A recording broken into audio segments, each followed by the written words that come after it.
c'est Marilyn, Quantic Love Dream. Alors aujourd'hui, je vais faire un podcast. J'ai préenregistré un podcast qui va suivre en fait cette vidéo. Podcast parce que je trouve c'est plus direct, c'est plus intime aussi. Je mets des images qui sont encodées et je transmets plus profondément dans cette forme-là. Là, juste pour annoncer un petit peu le contenu qui est comment je vais être dans un plus parfait alignement pour manifester ce que je veux. Alors, il y a quelque chose que j'ai oublié de nommer, donc je voulais aussi rectifier. C'est quand on dit je veux, c'est pas depuis l'endroit de l'ego, depuis notre essence, de notre conscience, qui va être en reliance avec les autres consciences, la conscience universelle, c'est-à-dire en harmonie et en accord et en respect, bien sûr, en respect du vivant. En respect du vivant, en accord avec le vivant. C'est pas mettre en avant un aspect égotique, pas du tout. Hein, vraiment, l'abondance dans le sens que nous sommes abondance, que nous sommes cette essence de joie et que je pense que c'est ça qui doit rayonner dans le monde et que chacun doit être comme un phare de lumière et apporter sa pierre et son don, ses talents pour élever en fait les vibrations sur la Terre. Ça, j'en parle aussi dans d'autres podcasts. Abonnez-vous à ma chaîne YouTube si vous voulez en savoir plus. Je fais régulièrement donc des podcasts et je vous invite aussi éventuellement à venir faire une séance visio avec moi pour aller vous aider à être dans ce rayonnement. Donc là, c'est en dessous. Vous allez voir toutes les infos. Comment me contacter très simplement par mail pour me solliciter pour un accompagnement ou une séance. Donc je vous souhaite une bonne écoute. Quelque chose qui va tourner autour de bien sûr, comment avoir une sécurité suffisante intérieure pour pouvoir se déployer. Parce que se déployer, c'est forcément sortir de son confort. Et comment aller vers l'inconfort, et de la façon la plus agréable qui soit, bien sûr. Et en conscience que de toute façon, ça passe par un inconfort de vouloir grandir d'une certaine façon. Donc voilà, j'énumère dans cette vidéo quelques clés de manifestation. Alors ça, c'est à destination des personnes que j'accompagne comme un aide-mémoire et aussi peut-être pour toi quelques découvertes. En tout cas, n'hésite pas à liker, commenter et poser des questions. Je réponds volontiers dans un prochain podcast ou en commentaire. Si tu veux que je déploie quelque chose, c'est volontiers que j'offre mes expériences et ma canalisation pour toi. Merci. Hello, hello. Alors dans ce podcast, j'ai envie de redonner un peu des clés de manifestation pour sa meilleure vie. De façon un petit peu courte peut-être, mais les grands points pour moi qui sont essentiels et que je développe au fur et à mesure dans les podcasts et bien sûr dans les accompagnements si tu choisis d'être accompagné pour faire un bout de chemin avec moi. Alors la première clé pour moi de manifestation, de ce qu'on a vraiment envie de se donner à vivre dans cette vie, c'est l'équilibre entre le masculin et le féminin, c'est-à-dire à la fois le faire et l'être, le donner et le recevoir. Le féminin, c'est reçoit et le masculin va être dans l'action, mais donner une plus grande part au féminin aujourd'hui, c'est vraiment essentiel. Tu dois l'entendre de partout.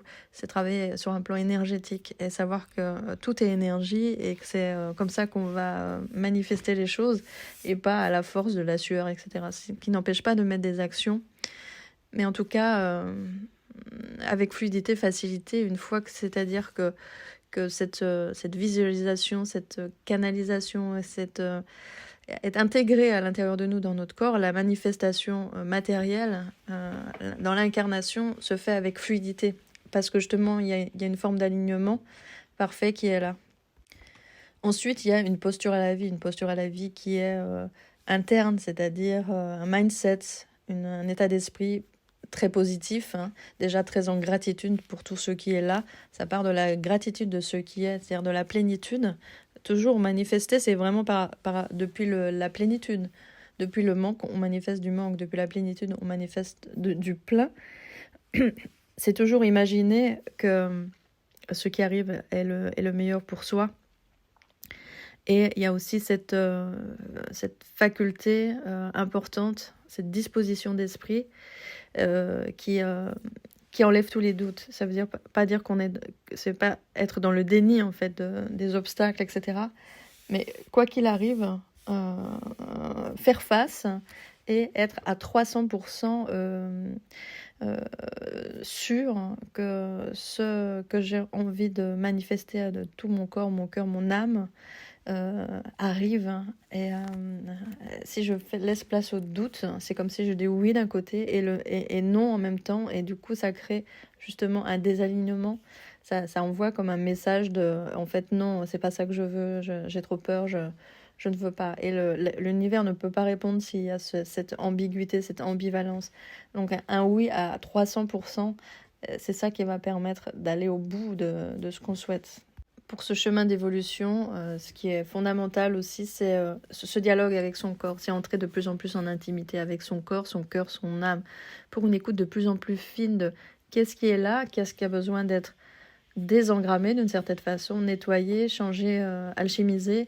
Et c'est quoi mon aspiration profonde? Je ne laisse pas pouvoir aux pensées, ni aux mémoires du passé, ni aux doutes, mais vraiment à mon essence. C'est ça qui est primordial, d'être en accord, faire corps, comme un corps à corps avec son être de façon totale.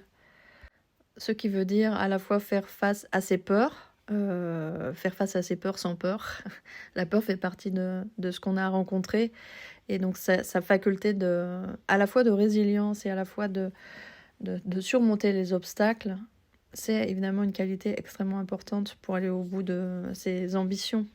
Donc cette autonomie, cette façon de se leader, cette force est vraiment à développer pour se réaliser.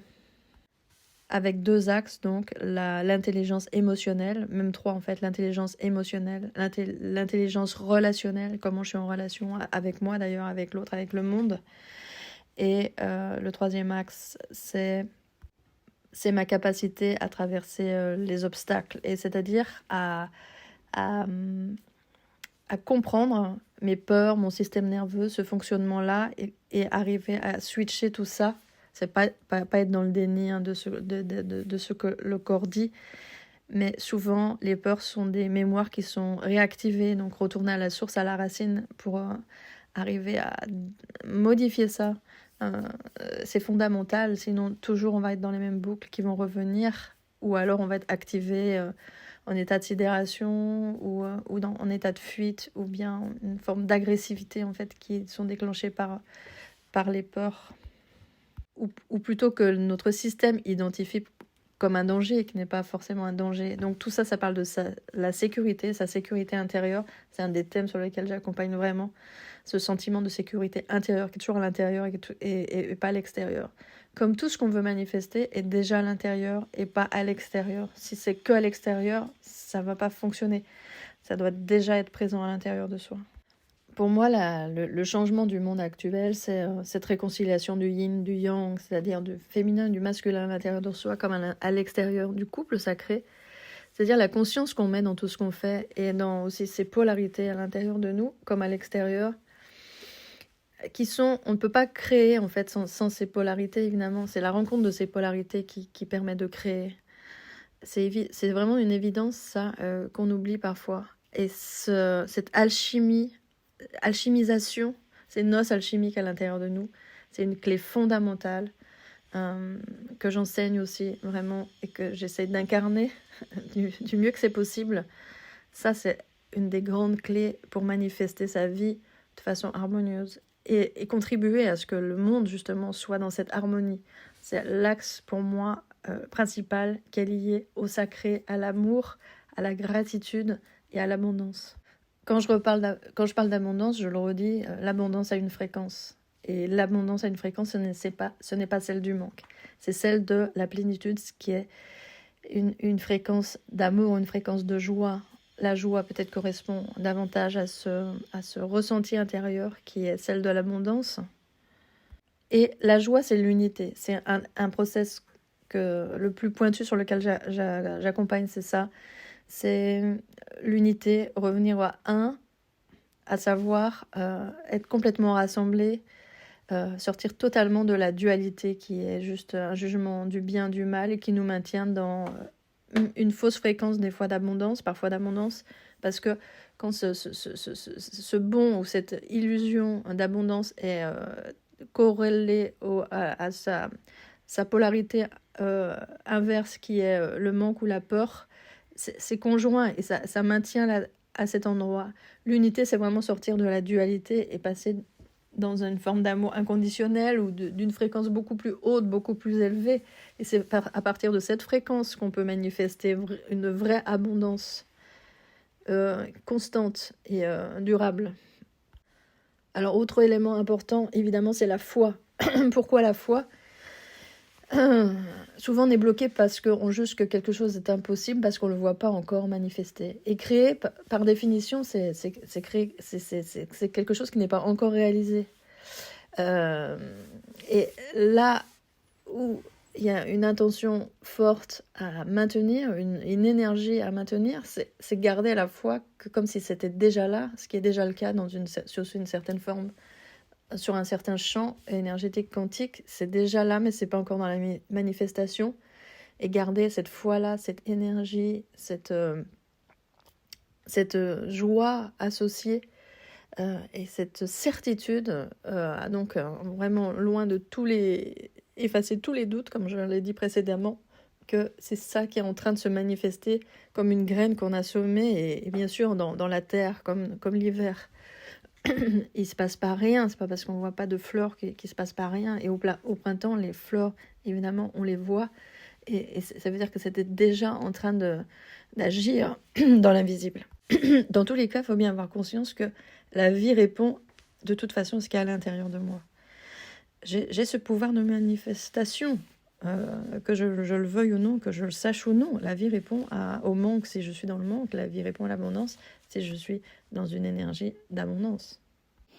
J'en reviens à la peur au manque, c'est une forme d'énergie qui est limitée, qui est une densité qui s'est créée à l'intérieur de nous et en fait qui est une illusion. Et l'ego, quand on va toucher dans ces espaces où il associe ça à de la sécurité, il pense mettre notre système en sécurité en nous mettant par exemple en état de sidération pour nous protéger, et comme on entre en relation intime avec cette part de soi, pour arriver à le mettre en sécurité d'une certaine façon, de dire que c'est ok et pouvoir sortir de ses limites, de cette zone de sécurité qui est illusoire, pour sortir en fait de cet espace, l'agrandir, c'est vraiment ce mot qui est là, c'est grandir, agrandir, déployer, augmenter son espace intérieur pour accueillir beaucoup plus grand en fait que ce qui est là. Sinon il y a quelque chose de très contracté qui va rester très contracté et rester très petit en fin de compte. Quand on veut manifester, autant demander grand, hein. C'est aussi facile de manifester de petites choses que de grandes choses, et je ne sais pas pourquoi on demande petit comme si on n'avait pas droit à plus. Je ne sais pas d'où viennent les croyances qui sont associées, alors que manifester petit ou grand, c'est la même chose, c'est le même process. Alors c'est ok de vouloir grand, et ce sera aussi fluide et aisé de créer en voyant grand. La manifestation, c'est pas du contrôle, qu'on s'entende bien. Et l'ego veut contrôler, il a l'illusion de contrôle. La manifestation, c'est pas contrôler la vie, contrôler l'autre, contrôler l'argent. Regardez d'ailleurs les endroits de vous qui sont dans le contrôle, dans la relation, dans tout, qui essayent de contrôler l'autre, tout contrôler. Et quand on lâche cet espace de contrôle, on peut le faire en douceur, hein. Il ne s'agit pas de brutaliser son système, de violenter son système. En tout cas, il y a une façon d'aller mettre de la tendresse dans ces endroits-là pour se détendre, en fait. Et donc, c'est vraiment tout le contraire de la manifestation, du contrôle, je veux dire, pour la manifestation. C'est faire alliance. Pour moi, c'est comme... c'est faire corps avec la vie, faire corps avec l'énergie, faire corps avec tout ce qu'on veut. C'est pour ça que je parle beaucoup d'empuissancement. C'est quelque chose qui va s'incarner dans nos corps. C'est quelque chose qui est dans le ressenti de tout son corps, de tout son cœur. C'est un corps à corps, vraiment. C'est très charnel pour moi. C'est presque érotique, finalement. Il y a quelque chose de très charnel, érotique et vraiment une forme d'amour charnel comme ça. Et c'est à la fois l'énergie, la spiritualité, notre divinité qui s'engramme dans le corps. Et pour moi, cette façon d'être au monde, d'évoluer, de se déployer, elle se manifeste dans tout d'ailleurs, que ce soit dans ma relation intime avec moi-même, avec mon partenaire, dans la sexualité, une sexualité sacrée. Ce mot est important pour moi. C'est à la fois la conscience de ce que nous sommes et à la fois la présence qu'on y met, cette hyper-présence, cette intensité de présence, de conscience et d'intention. Quand je dis intensité, c'est pas de la contraction, c'est vraiment un état de présence qui n'est pas justement du contrôle et de la contraction. C'est un état de présence, une intensité qui laisse libre à l'intérieur, qui vibre, qui laisse la vibration active. Et je reviens au mot d'unité.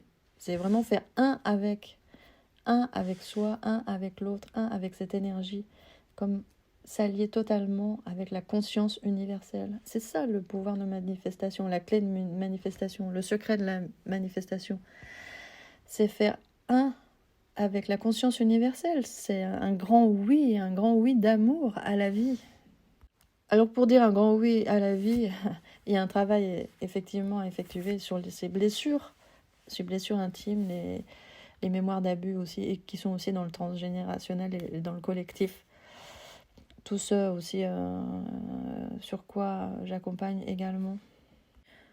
Pour moi aussi, il y a une forme d'humilité qui reste présente face à la vie, bien sûr, et d'émerveillement comme un enfant. Et j'ai toujours cette phrase en tête, un arbre qui tombe fait plus de bruit que toute une forêt qui pousse. Et c'est pas forcément ce qui est le plus visible qui va faire le plus d'effet. C'est quelque chose qui, à l'intérieur de soi, prend le temps d'informer, de se déployer, d'expanser, et qui va fleurir tout d'un coup, en fait. Après, bien sûr, il y a cette forme de switch qui peut être très instantanée pour désengrammer quelque chose, une croyance, etc. Toujours avec une association de l'énergie avec. Et pour intégrer une autre forme de pensée, une autre forme de mindset et ce que j'appelle de nouveaux codes. Et ça, c'est aussi quelque chose qui m'accompagne beaucoup, sur lequel j'ai beaucoup réfléchi, où j'ai été beaucoup enseignée finalement, et où j'ai beaucoup canalisé et que je transmets avec joie. Si tu as envie de faire partie d'un de mes espaces d'accompagnement, tu peux me contacter donc par mail ou en commentaire ou sur mes pages Facebook, Instagram, pour commencer un accompagnement qui peut se dérouler sur un mois ou un an même, ou plus. Et, ou alors aussi il y a cette possibilité de faire une séance visio bien spécifique sur ce qui est pour toi d'actualité là et sur lequel tu sens que tu aurais besoin d'un éclaircissement, comme une lecture d'âme, et à la fois bien sûr une transmutation rapide ou une direction du moins pour avancer vers ce quoi tu as envie de bien sûr aller, ou alors complètement t'ouvrir à du nouveau que tu n'avais même pas imaginé. Ça peut être aussi une bonne idée. Pour finir, j'ai envie de dire merci. Merci, c'est la gratitude, c'est la clé bien sûr aussi évidente de aussi la joie qui nous porte d'être ici sur cette terre. Donc merci, un vrai élan de gratitude qui n'est pas fin, mais vraiment qui est aussi quelque chose qui traverse ton corps. Merci à la vie, merci à l'amour, merci à la joie, et merci à toi d'être là.